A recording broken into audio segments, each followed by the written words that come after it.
ये आर्टिकल है वुमेन के ऊपर, जिनका अभी रिसेंटली जो All India Survey on Higher Education है, डेटा है 2023-24 का, उसमें रिवील हुआ है कि जो वुमेन एनरोलमेंट है वो 42% इंक्रीज़ हुई है कंपेयर टू 2014-15। 2014-15 में तकरीबन 1.757 करोड़ वुमेन थी जो हायर एजुकेशन में थी, अभी वो 2.24 करोड़ है। और अगर हम मेल की बात करेंगे तो मेल 1.85 करोड़ थे 2014 में, अब 2026 4 में 2.26 करोड़ है, यानी लगभग सेम हो गया। यानी 4.5 करोड़ जो स्टूडेंट्स हैं वो हायर एजुकेशन में अभी पढ़ रहे हैं, जिसमें कि 49.7% ये वुमन ही है। और इसमें ये भी देखा गया है कि एवरी 100 मेन के पीछे 108 यंग वुमेन है जो अभी हायर एजुकेशन में एंटर कर रही है। तो इससे ये दिखता है कि वुमेन्स का जो रोल है या वुमेन्स की जो अभी जो नंबर है वो काफ़ी ज़्यादा बढ़ रहे हैं एज़ कम्पेयर टू मेन, वो हायर एजुकेशन में। तो इसका मतलब ये होता है कि जो भी मार्जिनलाइज कम्युनिटी की वुमन है या उनकी यहाँ पे काफ़ी ज़्यादा ग्रोथ हुई है एजुकेशन में। अगर हम देखते हैं कि शेड्यूल कास्ट और शेड्यूल ट्राइब में 51% ग्रोथ हुई है शेड्यूल कास्ट में और 75% ग्रोथ हुई है शेड्यूल ट्राइब में, जो हायर एजुकेशन में यहाँ पे दिखता है। तो एक ये काफ़ी अच्छी बात है अगर हम एजुकेशन के पर्सपेक्टिव से देखेंगे तो। लेकिन इसकी और हम कहेंगे कि एक कंसर्न है कि इतना सारा होने के बाद भी जो वुमेन की संख्या है जो भी एम्प्लॉयमेंट में, वो काफ़ी कम है। जैसे हम देखेंगे कि जो इंजीनियरिंग सेक्टर है, इंजीनियरिंग सेक्टर में वुमेन केवल 31% एनरोलमेंट है एज़ कम्पेयर टू मेल वो 70% है। तो इंजीनियरिंग सेक्टर में जो सबसे ज़्यादा जॉब प्रोवाइडर है उसमें उनकी संख्या कम है। और आज के ज़माने में आर्टिफिशियल इंटेलिजेंस और सॉफ्टवेयर इंजीनियरिंग जैसे जो कुछ हाई पेड सैलरीड जो जॉब्स हैं वो वहाँ से ही मिलते हैं। तो एक ये कंसर्न एक है।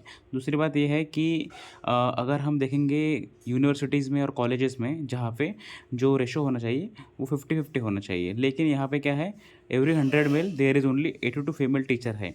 तो यहाँ पे फीमेल टीचर भी यहाँ पे कम है। तो और तीसरी बात ये देखी गई है कि women remain absent from top tier leadership roles. यानी यहाँ पे एक ग्लास सीलिंग होती है। टॉप टियर मतलब जो भी हाईएस्ट पोजीशन पे रहते हुए किसी ऑर्गेनाइजेशन में हो गए, वहाँ पे वुमेन की संख्या है वो वहाँ पे कम है। तो एक इशू यहाँ पे ये भी है। और दूसरी बात ये भी कही गई है कि जो भी इंजीनियरिंग कॉलेजेस है या जो भी प्राइवेट कॉलेज है, लो टियर कॉलेज है, वहाँ पे क्या इश्यूज़ आ रहे हैं, वहाँ पे फैकल्टी का शॉर्टेज है और इंफ्रास्ट्रक्चर भी इतना अच्छा नहीं है, जो एक हायर एजुकेशन के में एक डिस्कनेक्ट क्रिएट करता है, जो फॉर्मल जॉब के लिए काफ़ी ज़्यादा ज़रूरी होता है। अगर हम देखेंगे 2025 का पीरियोडिक लेबर फोर्स पार्टिसिपेशन, जिसमें ये कहा गया है कि सैलरीड वर्क फोर्स जो है वो 26% ये मेल का है और 18.2% फीमेल का है।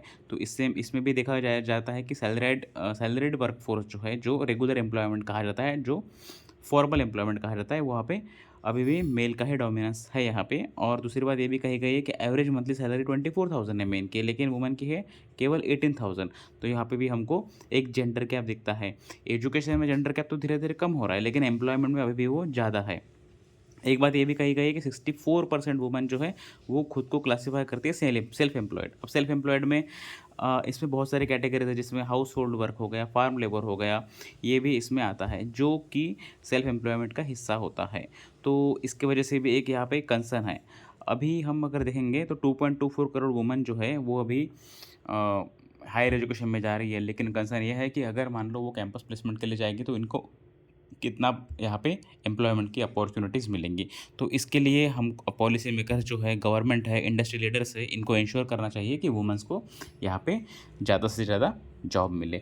तो ये जो आर्टिकल है यूपीएससी के GS1 के लिए इम्पोर्टेंट है, और ये आर्टिकल एसए के लिए इम्पोर्टेंट है, और सोशियोलॉजी जैसे टॉपिक के लिए भी इम्पोर्टेंट है।